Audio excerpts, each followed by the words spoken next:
देव स्वतः जेव्हा पंढरपुरात आले होते, तर मग असं कोणती जागा आहे का, की जेव्हा आपण येतो पहिल्यांदा इथं जातो, तर तशी देव कुठे गेले होते? पंढरपूरचं महात्म्य हे नुसतं गावात किंवा संतांनी केलेलं नाही, तर संतांनी आधी सुद्धा त्याची वर्णना वाचली आहे.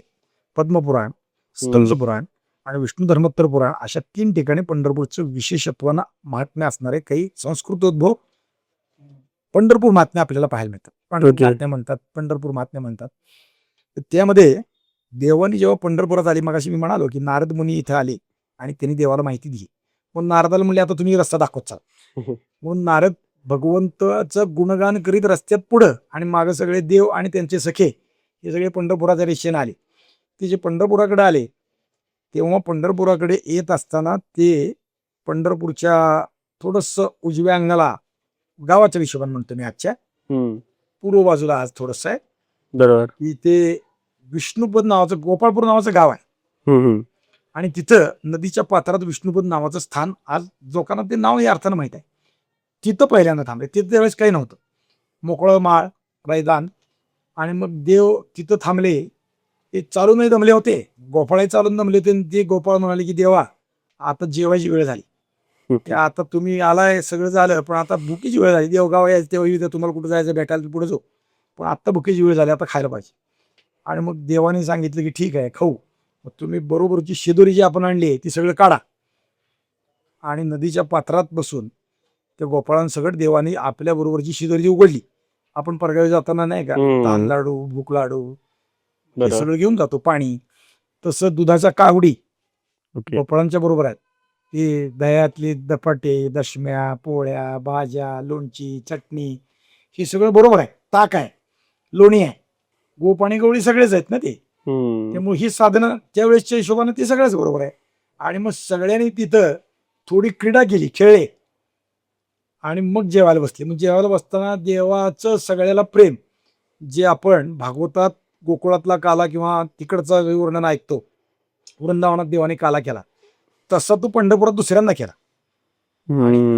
गोकुळात एकदा केला, दुसऱ्यांदा इथे एकदा, म्हणजे वृंदावनात एकदा केला आणि दुसऱ्यांदा पंढरपुरात केला. आणि इथं देव सगळ्याच्या मधी बसली आणि कमलदलाप्रमाणे त्यांनी पाकळ्यांनी, जसं कमळाच्या मधी असते आणि सगळ्या पाकळ्या लहान आत मोठ्या मोठ्या बाहेर, तसं उंचीप्रमाणे गोपाळ देवाच्या भोवती गोल बसले. एकाकडे व्रजनारी आणि दुसरीकडे गोप, म्हणजे महिला आणि पुरुष वेगळे वेगळे, पण सगळे देवाला सन्मुख, देव पाहता येईल अशा अर्थानं हात तोंड करून बसले. कारण का, तर प्रत्येकाला आपण आणलेली शिदोरी देवाला खायला घालायची इच्छा. मग ती सगळ्यांनी खाल्लं. तिथं ती क्रीडा केली, भूक लागली, खाल्लं. ती खात असताना देवाला खायला घातलं. आणि जसं आपण पर्यटनाला गेल्यावरती आनंदानं खाताना हिंडता फिरता खातो, हातावर घेऊन पोळी खातो, भाकरी खातो, तसं ती वर्णन पण आहे की गोपाळांनी एकमेकाच्या, ज्याला थट्टा मस्करी म्हणतो, ते करत करत जेवण केलं, खात खात जेवण केलं. की खात जेवण करणं निषिद्ध आहे, एका स्थानी बसून खावं असं शास्त्र सांगतं. पण गोपाळांनी तसं केलं आणि ते गोपाळांचं देवांनीही तसंच वर्तन केलं. मग त्याची वर्णन अशी आहे की गोपाळांनी एकमेकाची शिदोरी उचलून पळवून नेली, लांब जाऊन खाल्ली. मिथ्याच म्हणती गायी चुकल्या, गायी चुकल्या आहेत, तिकडे तिकडे गेल्या, थांब आम्ही बघून आणतो म्हणून गोप उचलून काही निघून गेले. जाताना लोक शिदोरी घेऊन गेले, तिकडे जाऊन खाल्लं चोरून. तुमच्यात काही विशेष पदार्थ आहे म्हणून मला खावा वाटतो. तसं ते परत आले खाताना एकमेकाचे हातावर धरलेलं अन्न हाताला खालनं ठोसा मारला, उडवून टाकलं. थट्टा मस्करी आहे. हे केलं. दही दूध पिलं, एकमेकाच्या अंगावर गुरळ्या टाकल्या, गुरळ्या म्हणजे चूळ टाकली. कावडीने एकमेकाच्या अंगावर आंघोळी घातल्या, असं उरलं नाही. हे सगळं जिथं झालं ते स्थान आहे, ते विष्णुपद आहे. कारण जेव्हा सगळ्या गोपाळांनी देवाला सांगितले की आता थांबा, आपल्याला जेवायचं आहे, भूक लागली आम्हाला, आता पुढं चालणं होत नाही. मग नारद मुनी पुढे आहेत, तीही त्यांच्यात समाविष्ट आहेत. ते त्या स्थानाला जिथं थांबले तिथं देवांचे 2 पाऊलं उमटली, समचरण पाऊलं, दोन्हीच्या दोन्ही. ती चिखलात उमटलेली पावलं, त्याच्या पुढं कालांतरानं चिखलाचा दगड होतो, तो पाषाण रूप त्या पावलात भगवंताची पावलं उमटलेलं अजूनही जे स्थान आहे त्याला म्हणतात विष्णुपद. हिंदुस्थानात 2 ठिकाणी विष्णुपदाचं स्थान आहे. एक गयेचं आपल्याला माहित असतं, पण तिथं गयासुराला संपवण्यासाठी देवांनी एक पाय त्याच्या डोक्यावर ठेवला, ते गया आहे. आणि त्याच गयासुराचा दुसरा उल्लेख याच कथेच्या अनुरोधाने येतो की गयासूर वारंवार हलायचा आणि म्हणून त्याच्या डोक्यावर पावलं ठेवली, एकच पाय ठेवला. स्वर्गातून धर्मशिला आणली, त्याच्या अंगावर ठेवली तरी तो हल्ला. मग त्या गयासुराला अनेक देवतांना त्याच्या अंगावर बसवलं, यज्ञ चालू होता त्यासाठी हलू नये म्हणून, तरी तो हल्ला. मग अनेक पर्वत म्हणजे जे आपल्या अनेक वाङ्मयात उपलब्ध आहेत, जसा हिमालय आहे, जसा सह्याद्री आहे, जसा सातपुडे आहे, जसा विंध्य आहे, मैनाक पर्वत आहे, हे सगळे त्याच्या अंगावर एका एका ठिकाणी बसवले की वजू व्हावं त्याने हलू नये, तरी तो हलायचा.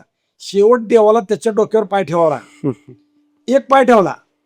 आता देवानं डोक्यावर पाय ठेवला, पण शेवट माणूस आहे तरी तो हल्ला. मग देव म्हणले एकट्याने एका पायाने निबदणारं काम नाही, म्हणून मला दोन्ही पाय ठेवले पाहिजेत आणि ते दोन्ही पाय याच्या कमरेवर ठेवले पाहिजे. ओके. डोक्यावर ठेवलेला पाय खालचं अंग मोकळं राहतं, पण कंबर ही मध्यस्थान आहे आणि मध्यस्थान असल्यामुळं कमरेवर पाय ठेवले की हालचाली बंद होतात. ते कमरेवर जे पाय ठेवले ते स्थान म्हणजे पंढरपूर आहे. त्या अर्थाने त्या विष्णुपदाचं महात्म्य आहे. ओके. गयासुरानं जेव्हा विराट देह धारण केला तेव्हा त्याचं मस्तक गयत आहे आणि पाय पार लंकेत गेलेले आहे. म्हणजे हिंदुस्थानचं जे आजचं भौगोलिक रूप आहे ते गयासुराचं शरीर असं समजलं जातं. ओके. आणि त्याला रोखण्यासाठी देवाने दोन्ही पाय ठेवले. कमरेवर. ते कमरेवर ठेवलेले पाय, ते गयेला एक आहे पण पंढरपुरात मात्र 2 पाऊल आहे. हा झाला एक भाग. तसं गोपाणी सगळ्यांनी विनंती केली की देवा आता आपल्याला जेवायचं आहे, काहीतरी लांब चालल्यात, बोलवून घ्या.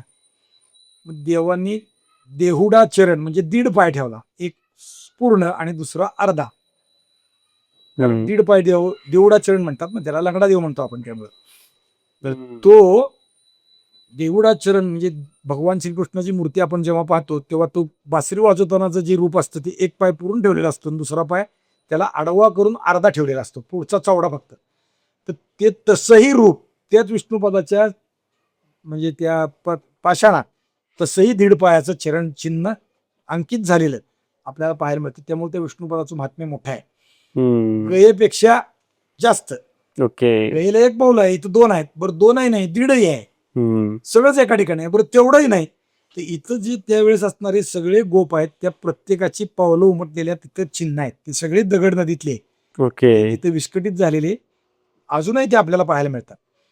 1640 साली विष्णुपदाचं रूप थोडंसं बदललं. संत माणकोजी बोधले नावाचे संत या बालाघाटात बार्शीच्या जवळ धामणगाव म्हणून आहे तिथे झाले. ते पंढरपूरचे भक्त आहेत. आणि 1640 साली पहिल्यांदा विष्णुपदाच्या त्या दगडाचं एकत्रीकरण करून तिथं काही मंदिर, त्यावेळेस नुसता पार कट्टा अशा अर्थाने त्यांनी बांधकाम केलं. आणि पुढे 1785 साली आज जे विष्णुपदाचं रूप आहे ते पाषाणाचं चिंतो नागेश बडवे यांनी ते सगळे पाषाण मध्ये देवाचा जो पाया उमटलेला आहे, देहुडा चरण, समचरण, बासरी ठेवलेले ती जागा, लोणी खायची वाटी बरोबर आहे, ती लोणी खायच्या वाटीचा खळगा जिथे ठेवला तिथे टेकला, आणि गाईचे पावलाची खुरं असं सगळं तिथं आहे. आपण ते जाऊन पाहू शकतो. आजही ते आपल्याला पाहता येतं. आणि त्यात अजून एक विशेष आहे पंढरपूरच्या सांस्कृतिक भागाचा, की म्हणजे पंढरपूरची यात्रा आषाढी आणि कार्तिकी ह्या मोठ्या यात्रा आहेत आणि या यात्रेची समाप्ती काल्याने होते. कोणताही वारकरी उत्सव काल्याने होतो. काल्याचा समारंभ किंवा उत्सव हा पंढरपुरात न होता गोपाळपुरात त्या विष्णुपदाच्या आणि कृष्णाच्या मंदिराच्या सभोवताली होतो. इथं असणाऱ्या परंपरागत फड, दिंड्या, मठ याचे जे अधिपती आहेत, मालक आहेत किंवा जे संबंधित आहेत, हे सगळे इथून पंढरपुरातून आपल्या स्थानावरून दिंडी घेऊन तिथं जातात. तिथं काल्याचं कीर्तन करतात आणि प्रत्येकाला एकमेक काला तोंडात घालतो. जसं देवानी केलं तसं ते आम्हाला हे स्थान देवानी त्यासाठी दिलंय म्हणून ते काला प्रत्येकाला एकमेकाला तोंडात घालतात, एकमेकाच्या हातात देतात. तिथं महिला पुरुष हाही भेद नाही, लहान वय मोठं वय हाही भेद नाही, कुणी मोठा फडाचा अधिपती आणि कुणी बारीक आहे असाही भेद नाही. सगळे एकमेकाला सारखे असतात आणि त्या अर्थाने तिथे राहत असतात. काला तिथं होतं पंढरपुरातला. त्यामुळं काल्याची पद्धत ते विष्णुपदावर आहे. आजही पंढरपुरात दरवर्षी आषाढी कार्तिकेचा काला तिथं होतो. तसंच काला जसा होतो तसं परमात्मा विष्णुपदाला खूप अंग आहे. परमात्म्याचं तिथं वास्तव्य आहे हाही भाग आहे. देव राहतात. संगम नावाचा एक दैत्य झाला आणि तो दैत्य देवाच्या भीतीने पळून गेला आणि दगडाखाली लागला. ओके.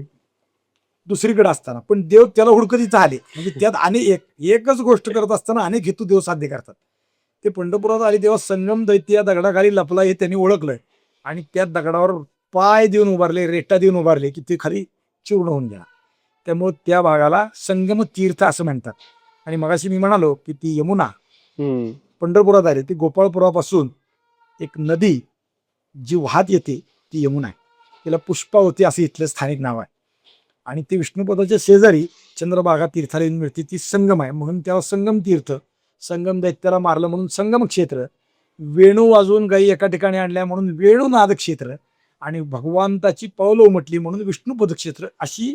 आणि शेजारी गोपाळपूर म्हणजे गायीच्या बरोबर आलेले गोपाळ राहायचं ठिकाण म्हणून गोपाळपूर, असं सगळं संमिश्र स्थान तिथं आहे. पण ते गोपाळपूरचं- त्रिपुरासुराचं पण आहे ना? त्रिपुरासुराचा पंढरपुरात फारसा विषय नाही. पण गोपाळपुरात जो विषय आहे तो गोवर्धन पर्वत, कारण गोपाळपूरचं स्थान आहे ते उंच आहे, डोंगरासारखं आहे, तेवढाच भाग. बाकी पंढरपूरची सगळी सपाटी एकसारखी आहे पण तेवढाच भाग उंच आहे. त्यामुळे त्याला गोवर्धन पर्वताचं रूप असं मानलं जातं. त्रिपुरासुर हे शंकराच्या अर्थाने चालतं. हा, पण त्याची ते घामातून जी नदी आली होती ती ती असं आहे की त्रिपुरासुर हा 3 पुरांचा मालक.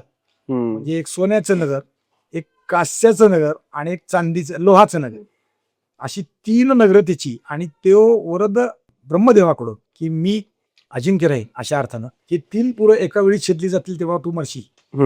पण हे कठीण काम कुणालाही करणं शक्य नाही म्हणून सगळ्या देवांनी सगळ्यांनी विनंती करून भगवान शंकराला विनंती केली की त्या त्रिपुरासुराचा वध झाला पाहिजे आणि तुम्ही ते करा. आणि मग भगवान शंकराने ते महत् काम केलं. अवघड आहे.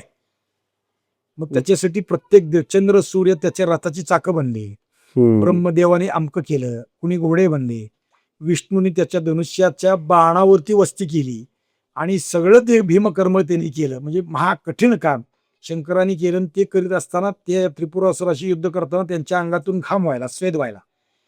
ते घाम व्हायला तो म्हणजे भीमा, म्हणजे भैमरथ्य कर्म झालं म्हणून त्या घामातून निर्माण झालेली ती भीमा, अशा अर्थानं त्या नदीचा विषय. आणि ती भीमा पंढरपूर, त्या भीमेचा पण विषय आहे की ती सुरुवातीला शंकर रूप आहे, मध्यस्थानी विष्णू रूप आहे आणि शेवटच्या स्थानी ती ब्रह्मरूप आहे.